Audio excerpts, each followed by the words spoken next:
Good morning. Good morning, everyone. Look at that natural light. Oh, the light in here is just so good. If y'all had seen me 10 seconds ago, you would realize the magic that Emmanuel worked by just telling me to move to the other side of the room. So magic. Jessica, how's it going? Can't wait to hear from him. Lovely. How are you? How have you been? How's the show going? It's going great. It's going great. I am excited about things seem to be picking up here locally. I saw, well, first of all, we should introduce ourselves. We always start talking like everybody already knows who we are and our lives. That's what we do every week. We're like The View. People tune in just to see us talk to each other. That's it. Okay, Jasmin, introduce yourself, whichever side of me you're on. Okay, my name is Jasmin, and I'm one of the co-organizers for 1 Million Cups Dallas. I'm also a local entrepreneur, and I'm in, I guess, the downtownish, uptownish area, I'd say. Are you still in the same place? Yeah. Don't say where, because there are stalkers on the internet. But at this point, I'd welcome some. I can't stand me in cash. Okay. Yeah, I need a stalkers apply here. I am Jessica. I'm a startup and technology attorney based in Dallas, and I wrote a book recently called How Not to F It Up. And yeah, I just hang out around the community and let Jasmin and Emmanuel and other community members laugh at me in the shenanigans that I get myself into. That's what happens. That's all that's going to happen. We do laugh at you, with you and without you. This is true. Note she said with you after, like there was too long of a pause in that correction.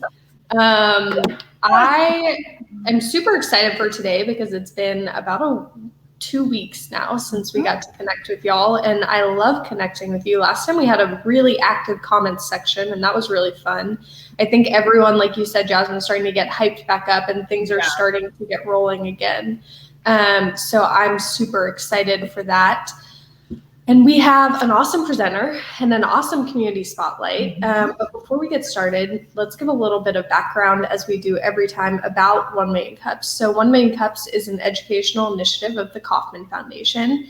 And what happens is we meet right now bi-weekly, but once we return to in-person, which we will have some news about in the future coming soon, then we do every week, every Wednesday, 9 a.m. We come together, we facilitate the education and networking in a variety of ways. One, we normally have donuts and coffee, which is a great way to network with people because food and coffee makes everyone more enjoyable.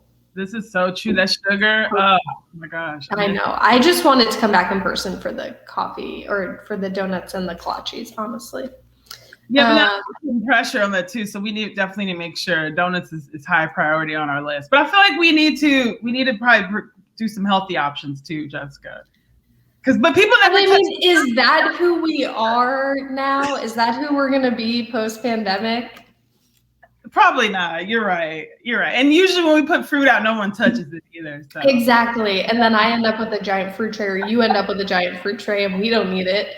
So it's just, I'd rather have 80 Chick-fil-A sandwiches at my house. Oh, yes. Chick-fil-A sounds delicious. Yes. So we have food and coffee normally, and we get to hear from somewhere between 1 to 3 awesome local companies, entrepreneurs that are doing cool things in the Dallas community and throughout the world. And we get to learn a little bit about their journey and their experience as entrepreneurs.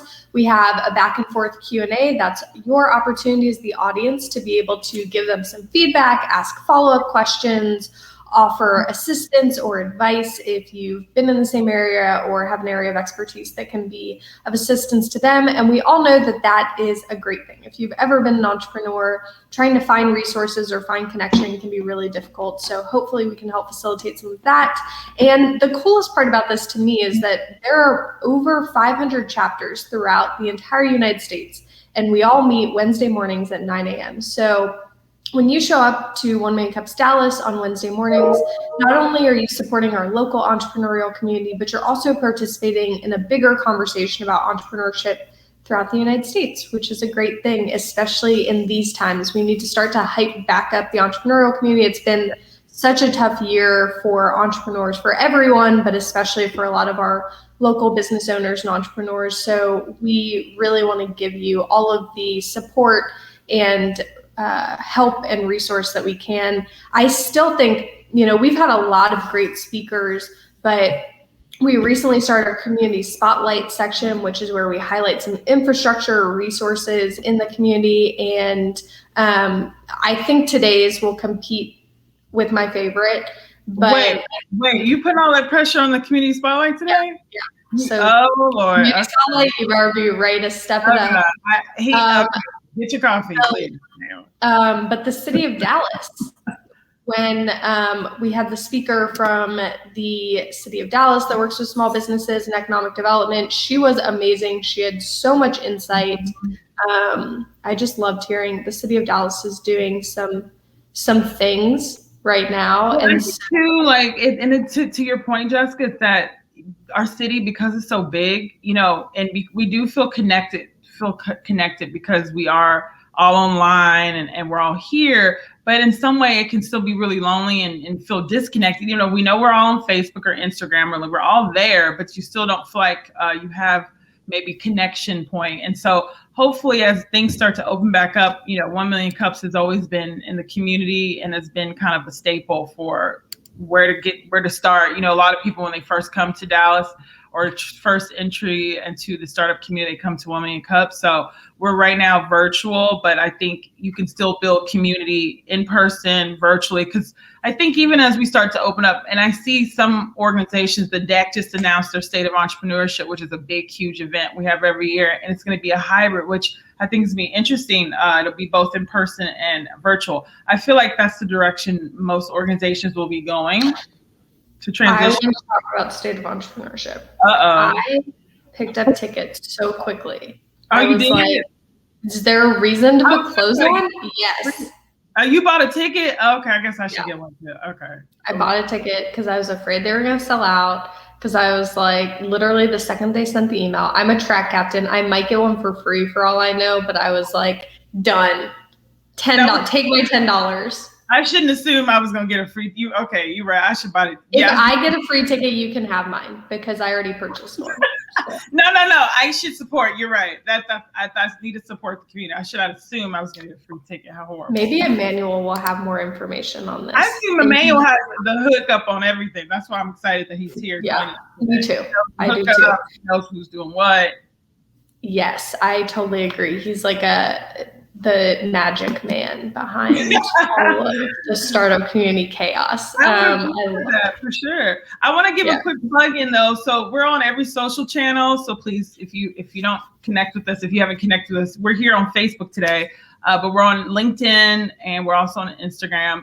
This is live right now, but if you are tuning in later or you watch this later in the week, we still want to engage with you. So feel free to go to our website, which is 1millioncups.com/Dallas. If you want to get involved, we are always looking for entrepreneurs looking to share their story, get advice, practice their pitch. But then also we're working on building out the organizing team. I think as we start to get closer to our in-person events, we definitely want to have the support and have a really cool team. So if you're looking to get involved, are you looking to maybe make some new connections or have a leadership role? 1 Million Cups would love to have you part of the team.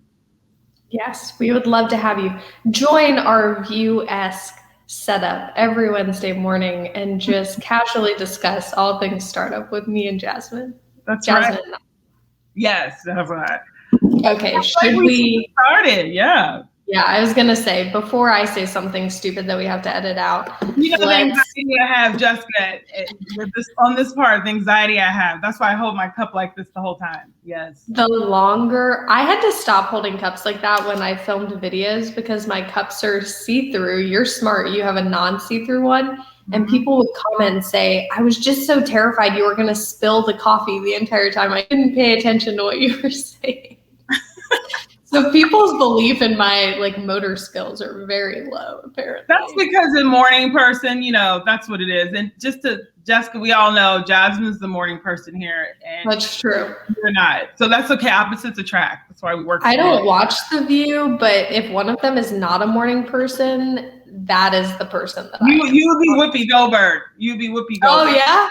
Kind of cranky, but real sassy. And yeah, that would be you. Yep. That's 100%. You're totally right. So let's bring out our presenter. Yeah. I'm super excited to introduce her to everyone. Sophia. Hi, Sophia. Hi, everyone. I'm so sorry. I've lost my voice due to work and just like everything. So I hope you can hear me. We can Sophia, hear you. your eyebrows on point. Can I just say that? Your eyebrows, you're looking very French this morning. Beautiful. Yeah. This is what happens. Yeah. Well, what a coincidence, because I am half French, so I guess I just go with like what I look like. There you go. Lean into it. Lean into it. Sophia, can you tell us what, and we'll you, of course, you'll do a little bit more in your presentation. Can you tell us a quick little intro of your company? Yeah, absolutely. So I'm Sophia Clark. I am the founder and creative director of Galiatea, and we curate and design luxury furniture and home decor handmade by underrepresented artisans globally, using locally sourced sustainable materials. So that's kind of the rundown of what we do. Sophia, I don't know if you were listening, but I'm in the market for some home decor. We'll talk. We'll chat. Okay, Sophia, we'll go ahead and let you have at it. Yes, of course. So, you want to go ahead and share? Yep. Here we go. It's great that we tested this out earlier. Okay. So, like I said, the Galiatea. Everyone asks me how to say it, how to pronounce it. It's named Galiatea, and there's actually, I came up with this word. It's a made-up word. I combined two words together. So it comes from Gaia, which is Old French, which means Mother Earth, and Galatea, which is from Greek mythology, representing the perfect work of art. So it's combining Mother Nature and art together to create beautiful pieces. And really what this company was all about was to create socially conscious luxury. So what does that mean?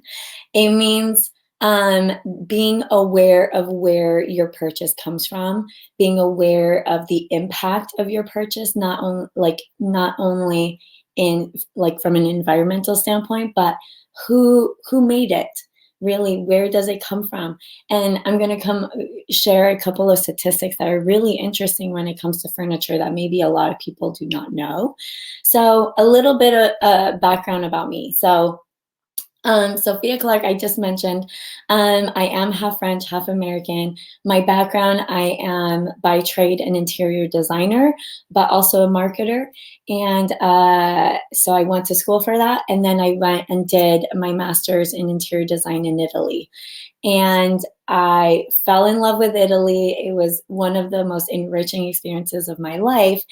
And while being there, there's a lot of trade shows just because, you know, Italy's kind of the mecca for all design, the design world, basically.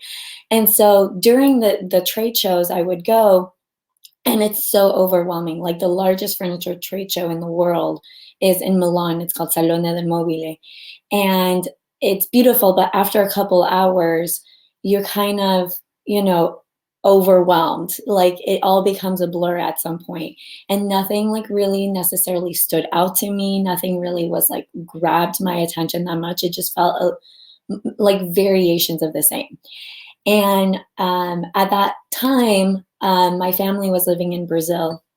So I decided to go visit my family, and we make it a point when we live in a place or visit a place to go visit the local culture. So like go visit local communities. And so we decided to go to this artisan community, and we were walking through the cobblestone streets, and I saw this artisan like working outside with his hands on this giant piece of wood.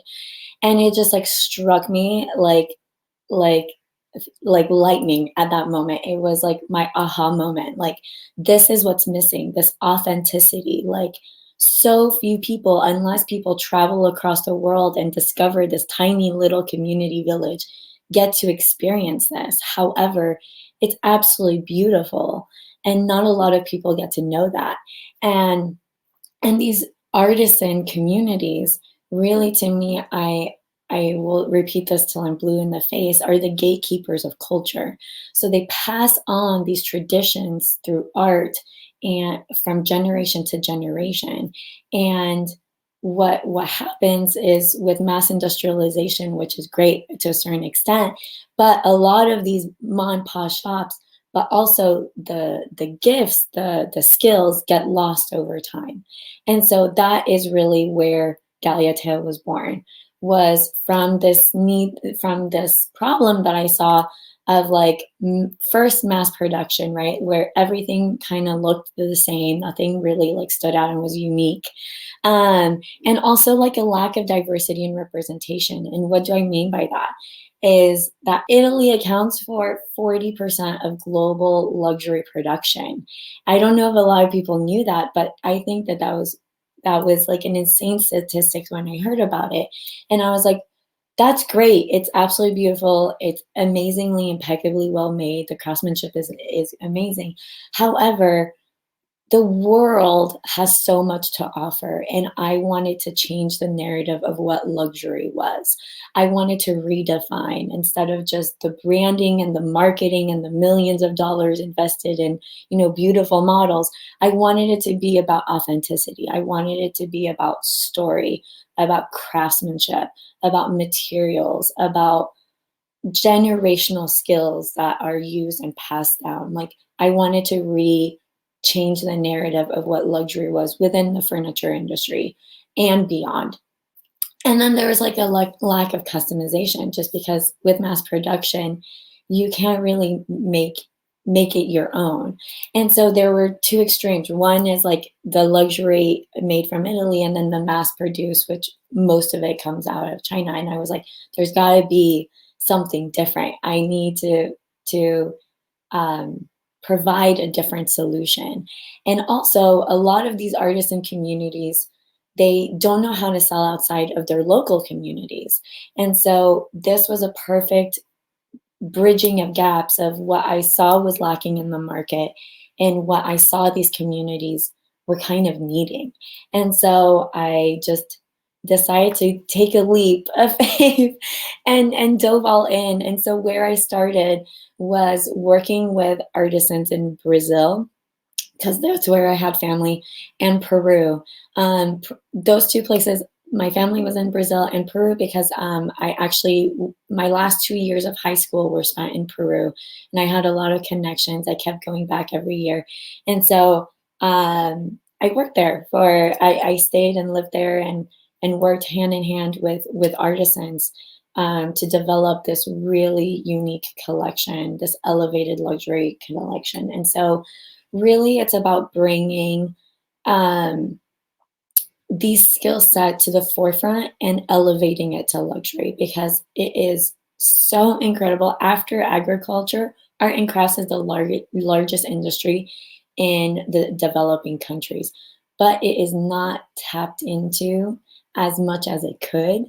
And that's crazy to me. Like these industries, if we take it further, could transform developing countries. It really could shift economic growth. And so I don't believe that artisans should just survive on their craft. They should thrive because of it. And so because of that, we have a social impact component to our business, which we call it art in heart. And a percentage of the profits go back to these artisan communities, so that for infrastructure development, for continuing education, not only for the younger ones, but also for the adults, in terms of to further develop their skill sets so they can create even better quality products for the international market. So these are some of the products that we've done. So in Brazil, we use we're fair trade, and so in Brazil we use approved woods. There's a whole process with Brazil to export woods, and we can only export a certain amount, is certified woods and veneers. In Peru, we use locally sourced materials, because that is part of the identity, that is part of the story behind it, because the people have a story behind the materials because it goes for generation and generation. So the products from Peru, we use a lot of alpaca. And a fun fact, it was considered, the thread, it was considered more valuable than gold because they considered the animal so close to deity that like the Pachamama, there's like a whole story behind that about how if you take care of it, the earth will provide for you. And so there's kind of like a sacred correlation with the materials. And so from the indigo dye in Laos, which is also a whole tradition, and the cashmere of Nepal. So these are a couple sample pieces that we do, but it's taking a traditional technique, a traditional way of potentially doing things, and elevating it to luxury.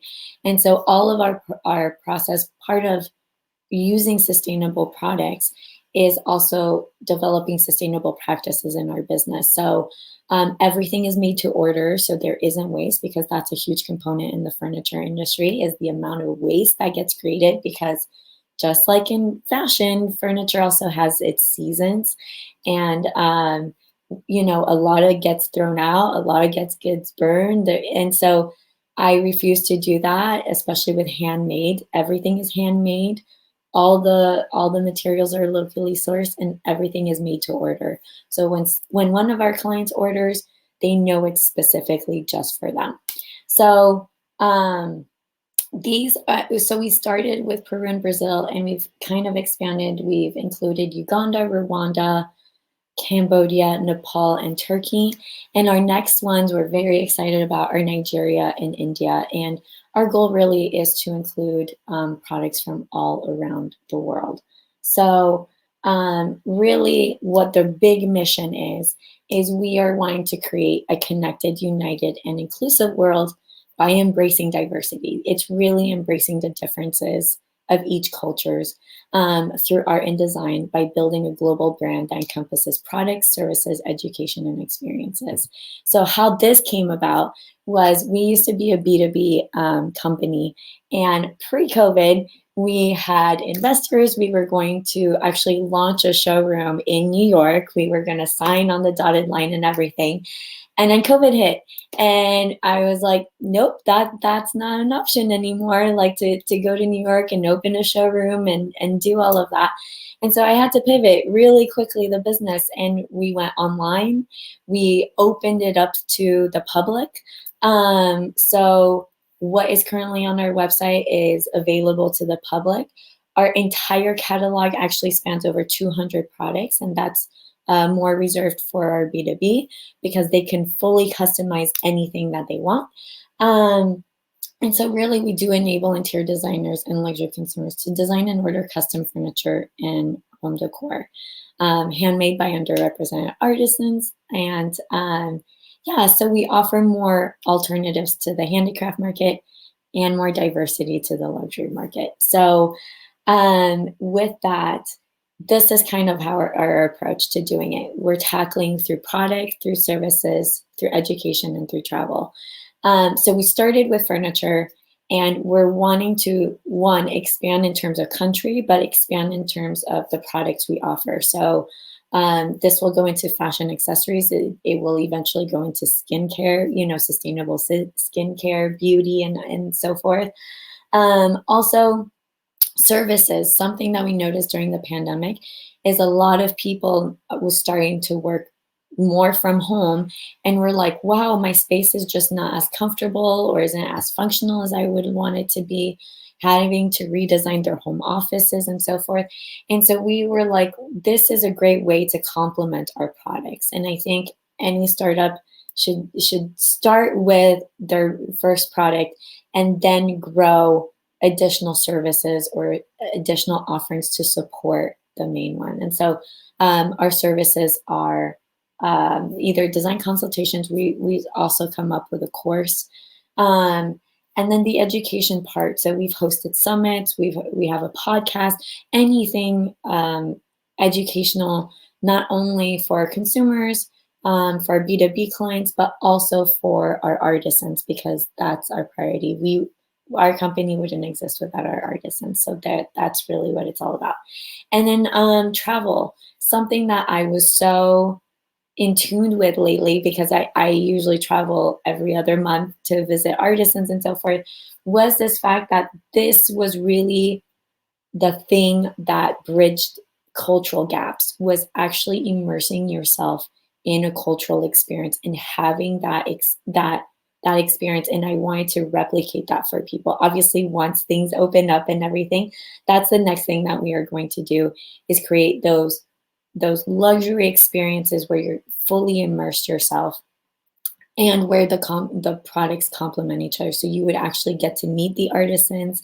It's different than one of those tour groups where you get a gist of the culture, but you're not fully immersed in the culture. And so that is where we're really wanting to go. And how I like to kind of frame it for people's minds is, we are the LVHM, which is the Louis Vuitton group of ethnic, diverse, and artisan-made consumer goods and experiences. So that is who we are. And that is kind of like the trajectory of where we're planning on going. If anyone has any questions or wants to reach out to me and contact me, here is my contact info. But that's kind of the gist. I'm sure questions are going to arise, but that was kind of the general idea.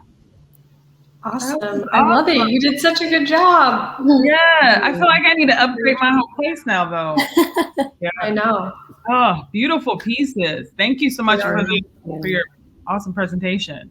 Jessica, our question of the week? Yes. So we always ask all of our presenters the same first question, which is, what can we as a community do for you? Oh man, I love that question. I think being engaged. Thanks, Lilia. I think being engaged with the company, with our content. We're constantly posting information about our artisans, information about what we do, the processes, the skills. Just if people could, like, we just want to create awareness, create a more aware community, and bridging that gap of maybe, I think so many of the social injustices could be solved in so many ways if we could just sit down and really get to know each other. And I think that's the resources that we're trying to provide, is really creating that awareness of we may all be different, but it's okay. And so I think that's what we're really wanting. Shop local, or shop Galiatea, or support your local artisans. That's what I say, because they really are the foundation of the community. So that's yeah. And I would love to talk to anyone who wants to do that. And I'm always looking for investors, so that's also, I'll throw that out there. We're looking for investors to expand. So that also is a great one. Awesome. Yeah, that's great. I love it. So our first question from the audience is, how are you enforcing their designs from an intellectual property perspective? Wow. Or how are you helping them protect their IP, or are they signing that intellectual property over to you? Yeah, so that's a great question. Thank you for asking that. That was one of the hurdles at the beginning, because there are some designs of these artisans where they do sell locally that I didn't want to take away from their livelihood and kind of assume as mine. So this has become really of a collaboration. So all of the pieces are actually collaborative pieces. So where we own the design, schematics of it, and they are not allowed to sell it with their name on it. They belong to us, and so, but we collaborate on them. So when going to these artisans, I'm like, talk to me about your techniques, and then that's where the pieces come together. So it's a collaboration, but we own the IP on each piece. Okay, yeah, so you're only owning the IP for the pieces that are made in your specific collection, not all of their work. Yes, no, we do not own, so we don't have like an exclusive right to these artisans, just because we want to give them as much advantage as possible within their own local community. There are some where we do have an exclusive in a certain uh, area, like zip code, continent, or so forth, but nothing that restricts them from selling themselves. Cool. Sophia, I have a quick question.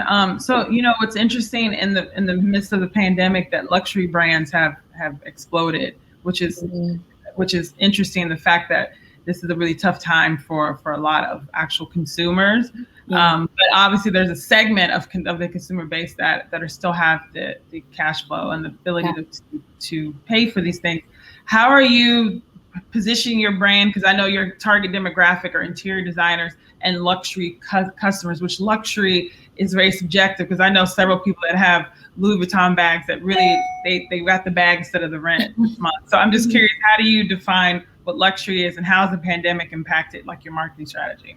Yeah, so it impacted in the sense that at the beginning, people just paused all of their projects in terms of interior design. People were scared, people were hesitant, and then all of a sudden there was this boom, skyrocket, because people, just like I said, realized how much time they spent in their space, and they realized like, oh, my space matters and is important, and if I'm going to be here for a significant amount of time, I should invest in making it functional and work for me. And so so it actually picked up pretty quickly. And what we've seen actually through different reports, through Forbes, through Moda Operandi, and through Bain & Company report, where they do all this market analysis in the luxury sector, is people have still consumed luxury products well, it also depends, because right now the luxury consumer are a certain demographic, especially millennials, are looking for companies that are socially responsible. They care about that kind of thing. And so even in the midst of a pandemic, when a company had a social impact component to it, people were still willing to pay full price, because they had that in mind of, my purchase is going to make a difference for X, Y, and Z. So those types of purchases have increased, and they've shown that trend. And yes, to show how you're making a difference in the furniture industry. That's probably time for our last question. And then can you also, when you answer that, tell us once again how everyone can connect with you, follow you? Absolutely. So a sustainability report, yes, we tend to do a third party on, just because, when it's yourself, there's always bias and so forth. So those tend to be outsourced, and especially like any type of certification, we outsource that. So for example, like treatment of alpaca, because we deal with alpaca and stuff, we outsource that to show there's no harm to animals. There's no deforestation when it comes to. So we rely on all of these external reports and all of third-party sustainable reports as well. Awesome. And how can we connect with you, or how can people follow you, Sophia? Yeah, so you can find us on Instagram. We are Galiatea Collection. We also have a pretty active blog, and we have a newsletter, but you can just find us on Instagram, Galiatea Collection. Awesome. And can we actually shop your website, or okay, great. Yes. I'm going to go do some online shopping. Yeah. Go for it. Yes. Thank you, Sophia, for coming and sharing. You did a great job. We'd love to have you back too, because I feel like this is really interesting, and you're in the Texas market, specifically Dallas. You're in such a good spot for what you're doing, because we can spend some money here. So, but we also are one of the most philanthropic regions too in the country. So I think you're in a really amazing spot for what you're doing. So, and we have some large houses to fill with furniture. Yes. Or an So uptown, people will do that in a little apartment too, Jessica. Yeah, that's true. My apartment is not that big, but I drive past a lot of very large houses that I'm sure are filled with furniture. Yeah. Well, the great thing is everything's custom. So like sizing isn't even an issue or anything like that. That's actually really nice. Yeah. Because I feel like a lot of luxury pieces are always huge, and then you have to go, where would I put this in my apartment? Yeah. It would take up a whole wall. Yeah, we have actually a lot of clients in Europe, so we do have to scale down for them, and so we work with all types of clients, and even Asian clients, which is also more scaled down. So that's where being customizable and made to order really helps out. So she has pieces for you, Jessica. I'm in an apartment that needs some decor at the moment. So Sophia, thank you so much. That was amazing. What a great presentation. That was great. I love it. All of it was so beautiful. And I see pictures of people's apartments like that, and I think my apartment's pulled together, and then I see that and go, what am I doing in my life? like, one day I'm gonna be adult like Sophia and her client. I know. Sophia is so sophisticated, so French. She's like, my family lived in Brazil, and I'm like, I've just been chilling in Dallas. What have I been doing? I want to bring on our spotlight because I'm dying to hear Emmanuel's thoughts on Sophia's presentation, but just get into all things Emmanuel Lopez. Just Emmanuel's thoughts. What's up, Emmanuel? Hi, guys. Hi. Wow, I was a bit blown away by Sophia's presentation. I just think it's so amazing, right? One thing that I do on Instagram a lot is I creep at people's apartments. I try to get ideas, you know. So I just love the fact that everything is customizable. But really, you know, I think I just wanted to commend her on really being able to pivot, right? She saw an opportunity. She understood, had the foresight to say, no, actually having that place in New York is not going to work, right? And so to be able to pivot so quickly and then open up from B2B to B2C, I just commend that. You know, I think more businesses, more even startups, right, need to operate a bit more nimble, right? So I just wanted to give her some kudos because I think it's great. And to you guys as well, right? I mean, we've been doing this for how long now, right? In person and now virtual, right? And from what it sounds like, we may be heading back to in person, which I fully support, and I cannot wait. I know, extroverted, man. I know this is driving you nuts, isn't it? Oh man, you know, this last year has been an experience for me. It has been a learning experience for me, just kind of getting to better understand how I operate and the things that are really important to me, you know? So anyways, I look forward to kind of getting back together in person, just because I feel that there's so much need for these types of community events, right? And to kind of continue along those lines, I know we talked about it earlier, but coming up here on the 5th of May is going to be the State of Entrepreneurship, put on by the deck, right? This is now the 7th year this is happening. 7th year, which is so exciting. You know, we've had people like Mayor Mike Rollins come by. Mark Cuban was there a couple of years ago, y'all remember, right? So if you're not familiar with State of Entrepreneurship, it happens once a year, and it's really just a place for all of us to come together and hear all the highlights from the year, right? Who got some funding? Who's doing really well? Whose team is growing, right? There is so much activity happening in North Texas and right here in Dallas, and so being able to come together and hear from other entrepreneurs, right, that are out there that are currently raising money, it's just really, really impactful. It's educational and, dare I say, inspirational, right? Just because, again, I think everyone out there has some thoughts, some ideas, something they kind of want to work on, right? So come down to State of Entrepreneurship this year. And Jasmine, as you mentioned, it's both in person and virtual, right? So for those of us that are ready to kind of get back out there, you know, as Jessica said, can I put clothes on? Let's go, you know? Well, I haven't worn heels though, like in a year. I don't know if I can put my heels on. You know, it's been about 2 years for me. I think for me it was more of a pre-pandemic thing. But yeah, you know, I think it's time to get right back in there, and I look forward to it. And like I said, there's a virtual option this year. So if you want to kick back at home, get the updates and all the feels, it's absolutely free. So you definitely want to do that. And that's being put on by the Dallas Entrepreneur Center. Those of you that may know me, me may remember that I used to work there once upon a time.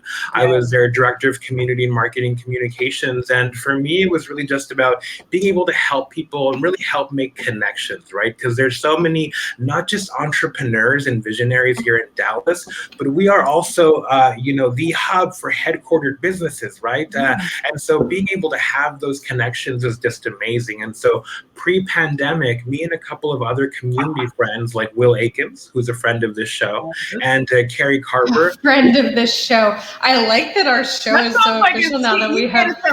Is this not a show? I thought that's what we were doing. Thank you. No, it is. It's like the Dallas View. That's absolutely. Yeah, no, I love that 100%. We should do this every single day. We put this program together called Co-Founders League, where our intention was to bring people together and be able to just give a little speed dating, right? Maybe you're an entrepreneur and you're looking for a developer, or you're looking for someone that knows marketing or who knows product, right? And so we were able to bring about 150 people together. We went through 7 rounds where people were just kind of chatting, right? Getting to know each other, talking about what their needs are or what their ideas were. And from that came 3 really great conversations. And I believe 2 of those groups are still working through something. Unfortunately, the pandemic just, cut us immediately as we were kind of launching, but we're looking to create more events this year. So definitely be on the lookout for that, because I know everyone out there is just kind of itching to get back outside, get back to events, right? So make sure you're keeping up with everything. The deck.co puts together a great newsletter where you're able to get all those amazing resources. So just make sure you're keeping up with that. But for those of us that crave that connection, that community, I will say that over the last couple of months, I've actually found a nice little outlet for myself. And Jessica, where did you find it? Tell us where you found it. And so, for those of you that may have heard or not heard, Clubhouse is a new audio-only drop-in chat app that, Wait, Emmanuel, let me go ahead and pause you real quick. So we've had a bit of discussion the last couple of shows. Okay. Where our last community spotlight was on the fence with Clubhouse, as am I. We didn't say we were negative against it. We just have only dipped a toe in it. We have not. Jasmine and I have an ongoing Clubhouse debate, and I'm constantly trying to bring her over to the Clubhouse side. Jessica stays on that thing all day, so I'm just trying to figure out, I must be missing something because she's always popping up, always. So that's where we are. I'm almost there. And we talked about it too before, Emmanuel. And Emmanuel was like, there's so many cool, but I think if you're an extrovert, you're like having your best life over at Clubhouse. Absolutely. And I would dare even say that it's not just extroverts, right? It is people that are looking for something or are able to give something. And I can expand on that, A couple of the benefits that I've found so far in Clubhouse are an opportunity to build community, right? Just going on there and finding like-minded people has been pretty cool. But then beyond that, I've had the ability of rubbing shoulders with some high-profile individuals. I've now been in rooms where I'm on stage with both Perez Hilton and Paris Hilton. So that's been really cool, right? And Wait, what room was Paris Hilton? Okay, Emmanuel, can we have a conversation? If I was ever going to put you in a celebrity, crew, that crew makes perfect sense. Yeah, you know what? I was a Perez Hilton fan, and I followed him on Clubhouse. And he opened a room, and he brought me on stage, and so I thought that was really cool. I've been in rooms where Tiffany Haddish is just talking and sharing stories, and I just feel like she's hanging out with me, right? Beyond being able to rub shoulders with individuals, there are so many people on Clubhouse right now that are subject matter experts, right? People, for example, like Jessica, right, that come onto Clubhouse to be able to provide some value, right? Maybe some intentionality, some feedback, some best practices. It's not about Jessica coming on and giving legal advice, right? No, she's coming on and doing what she does best, make herself a resource, right? So you have a whole group of people that are here to add value. And then you have a whole group of people like me, for example, that are on here to learn, to figure out best practices, to hear from people that have gone through things before, right? So it's very, very valuable from a business perspective. Again, both from being able to learn from people, but also if you have something to share, if you're looking to become a thought leader, if you think that the stuff that you know just has to be heard by everyone out there, then you should be on Clubhouse, right? Because right now it's just the beginning. We are still currently in beta. It is currently invite only for iOS. We just recently hit 20 million weekly active users. So again, you know, the benefits just continue to pile up. For example, I help run one of the largest Latino clubs on Clubhouse. We just eclipsed 28,000 combined members and followers. So, you know, for someone like me that is an avid community builder, you know, I'm looking down the road, right? 6 months down the road, we now have 50,000, a concentrated group of 50,000 Latino professionals. I can go out and monetize that, you know? I can go out and bring speakers. I can go out. Now you're talking. Okay, man, we should have started there. I think that's what we should have started. Okay. Yeah. You told her. Yeah, we should. That's where y'all should have led me, because y'all were like, it's a great place to connect and stuff. I'm like, I'm connected. Like, I'm already. You know, Again, I think it really goes back to the intentionality, right? Are you looking to build a community? Are you looking to learn? Are you looking to monetize something because you're really good at being able to do that? Then Clubhouse might be the place for you, you know? People are thriving right now. People, you know, we talk about this concept of digital real estate, right? And building out your digital real estate, holding on to it, locking it down. Clubhouse, I think, is you know, I think we're kind of on the precipice of something really big.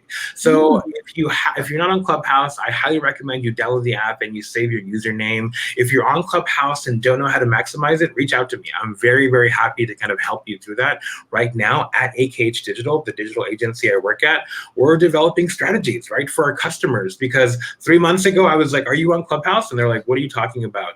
Last month, I'm getting phone calls now, right? Hey, I remember you saying Clubhouse. I'm hearing I need to be on it. You know, my mentor's telling me he's doing this. You know, my client is telling me he's doing this. And so it's picking up more, right? So again, we talk about these events. We talk about wanting to be in person, you know, and all that stuff is great. I think the world has shifted just a bit, you know? And so because of that, I really enjoy the accessibility that an app like Clubhouse has right now. And it's free. And, you know, really, you can choose to spend as much or as little time as you want.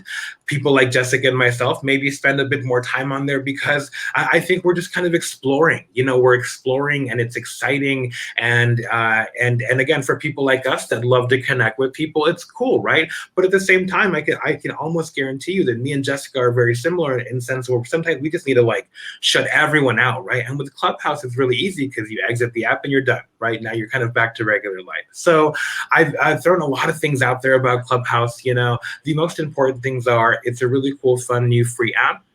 Tons of different benefits depending on what your intention is. And if you have any questions on maximizing or just getting started or you want an invite, just go ahead and hit me up because I'm happy to do all those things. And is it just the name Lopez? Is your name on Clubhouse or do you have a different name on there? No, it's just Emmanuel Lopez. Okay. You know, you can find me on Instagram, Emmanuel Lopez, send me a DM, and I'm happy to help anyone.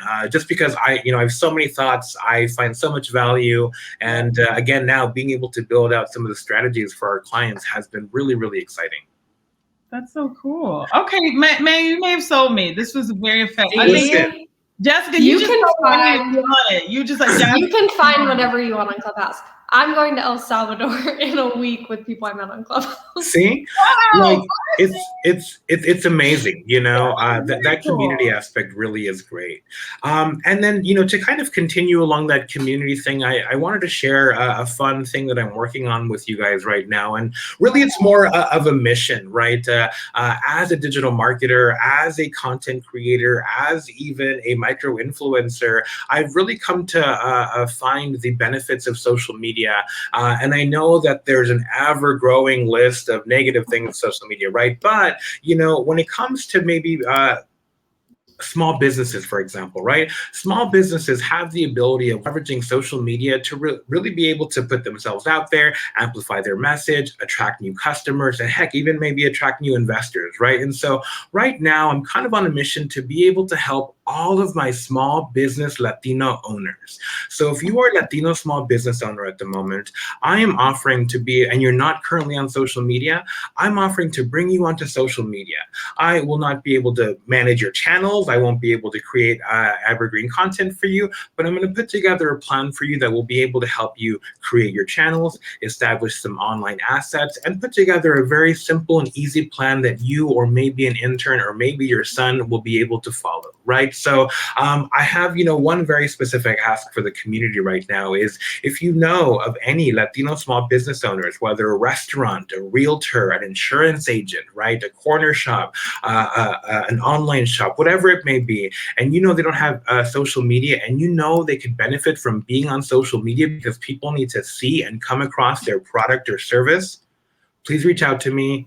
Reach out to them, have them reach out to me. Again, right now, my goal is just to be able to help Latino small business owners leverage the power of social media, amplify their message. That way we can all eat, right? There's enough for everyone. Let's make sure we're all on social. Let's make sure we're all doing fine. So that's kind of my mission right now. That's kind of my ask for the community. If you're out there and you need help, reach out to me. If you know someone that needs help or needs to be online, needs to be on social media, reach out to me. I'm happy to give them a call and get them started.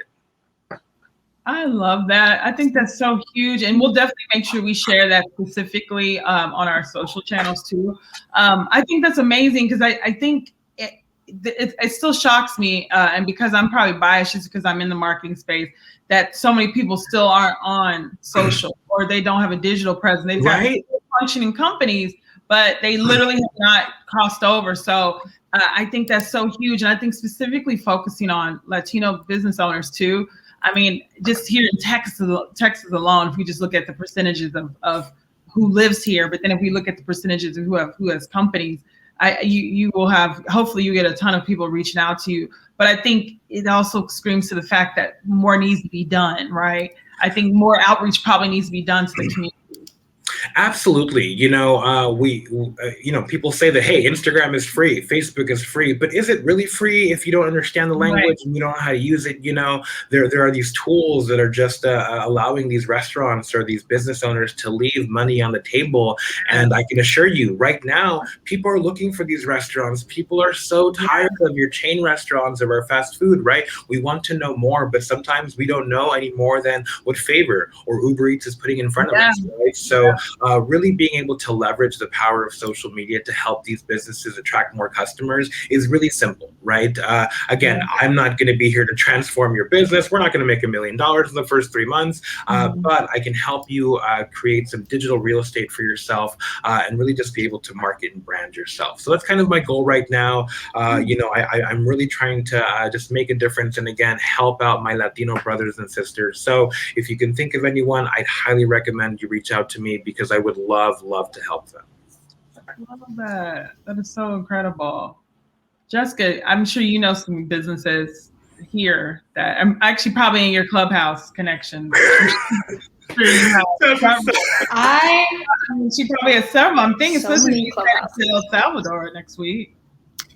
It's actually, so I'm going to El Salvador with people from Clubhouse, and it's going to be an adventure. They're all travel influencers, and I am not. So we'll see how it goes. But you have the right attitude, Jessica. You're good. That's right. It's going to be great. I think Clubhouse is so interesting because I have made so many friends, like, for example, in the Denver startup community.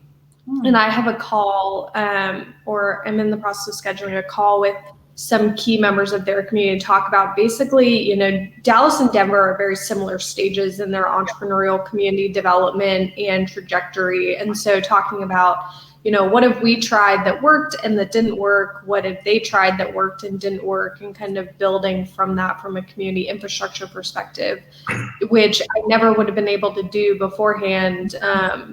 And it's just really crazy. I think it provides a really unique opportunity for the rest of these communities that were kind of on the precipice of explosive growth to learn from each other and collaborate and hopefully expand exponentially.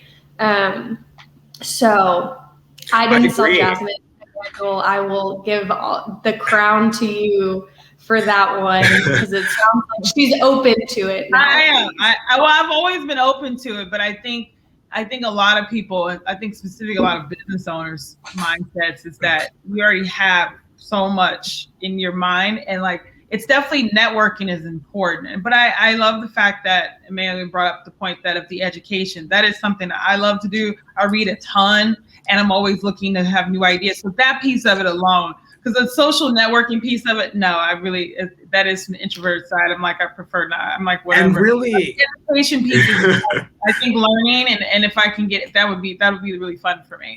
You know, one thing I tell people to think of Clubhouse as, think about it as a interactive podcast, right? You can choose to engage or you can choose to listen, right? It is always going to be more fun to engage and to participate, but there are times when I'm just going for a walk or maybe I'm taking the bus into the city. I'm just on listening mode because, there's too much noise, shouldn't really engage, but that's okay for me, right? So again, I just think it goes back to the intentionality of what you're looking to do, right? Why are you on this app? And even though we call it a social network, it really is different, right? From an Instagram or a Facebook, these social networks have become just very different from what their initial, kind of. They're very contrived at this point. Absolutely. Yeah, a lot of it is advertising. Yeah. And really, Clubhouse is kind of an outlier right now, and it's not just an outlier, it's also championing this audio connectivity, and it's introducing things like audio influencers, right? There are so many people that speak really well, and so now they have a platform. But on the adverse, right? We also know that just because you sound really well doesn't mean that you know what you're talking about, right? We understand this. This has been proven, right? And so there is that negative part on Clubhouse now where you have all these amazing people who now have a platform, who sound really well, use inflections in their voice, but they don't know what the hell they're talking about. And so, as you navigate Clubhouse, make sure that we are still using tools like Google, LinkedIn, that we are validating who we're listening from, right? And you will be everybody's bio on Clubhouse is popping, Emmanuel. Everybody's popping. Exactly. Yeah. And I think people go through different phases, right? And when you first get there, you're like, oh my God, I need to put all these things on there. And then as you start to navigate the space more, you kind of come and understand it a bit more. But, regardless, I know I've said a lot about Clubhouse. Go on it. It's a lot of fun. It's great for community building. If you have a business, it's good to get some insights and connect with other business owners. And if you are a community organizer, a community builder, just like what Jessica said right now, right? There is value in being able to connect with other like-minded individuals, probably working on the same kinds of things in other cities, and being able to share those shared experiences, resources, right? There's value in institutional memory, right? So just being able to leverage that and take advantage of that is absolutely amazing. Well, and I think Jasmin didn't like it because here's what I like about Clubhouse. I used to just sit around at like WeWork or Common Desk or wherever it was and just corner people and talk to them about random things. And that's pretty much how I use Clubhouse as well. And Jasmin hated it when I did that to her. And so I think I've scared her away from Clubhouse, thinking it's just going to be a ton of me's cornering her into these random rooms. She would keep me working and busy, and Jessica would just keep on talking too. So I just kept working. So I got used to it. But yeah, she didn't care. She's like, Jasmin, whatever. Okay, we have a minute to go. It's about connection, Jasmin. Okay. You're true. I need to work on that. We have a minute to go. How can people connect with you? I'm excited about this Small Business Latino initiative that you are rolling out. I, of course, will help you promote. I think it sounds so exciting. How can we connect with you? What else you got going on? Let us know. Absolutely. So right now, the Instagram is probably the best place to reach out to me. If you click on the link in my bio, you'll have links to everything I've talked about today. You could have links to Clubhouse. You can have links to State of Entrepreneurship, where you can get your free ticket. Again, that's May 5th. You can sign up for the DEX mentoring program. You can even snag a Slack invite to the DEX community Slack channel that's filled with fun information, good tips and tricks, and access to events. So all fun things you can do as an entrepreneur. Yeah, the DEC applications for the Receipt Board is also open right now. I don't remember when they closed, but they're open. You can find it on their site. Absolutely. So yeah, so the Instagram, but I do have a website coming, so I will share that website with all of you soon, just so that we can help amplify what my challenge or what my mission is right now. But thank you both so much for having me. This was so much fun. I'm happy to come hang out whenever we can talk Clubhouse, Jessica's Adventures. We should always, you guys just let me know. I'm always Did happy. you hear what he said? Jessica's Adventures. Adventures. Like in El Salvador. You know? Yeah. Decorating people's apartments that don't want to decorate them. Fine art, whatever. We're here. We'll have to make that a different day of the week. Probably. Maybe just like Tuesdays we get together. That's a whole other show. Well, Jasmin, you're producing this, right? Under all your shows. Producing. Producing. That sounds official. Jasmin's the executive producer of these shenanigans. Like I have a pajama pants on with the top up. That makes it sound like this is real official, y'all. But Emmanuel, you didn't meet the co-host, Jessica, our co-host who normally pops in. Yes, he is asleep now. Where is he? I don't know what. I guess we weren't. I don't know what. Sleeping on the job. Exactly. So lazy. Wow. Thanks everybody for tuning in this week. Yeah, thank y'all for being here.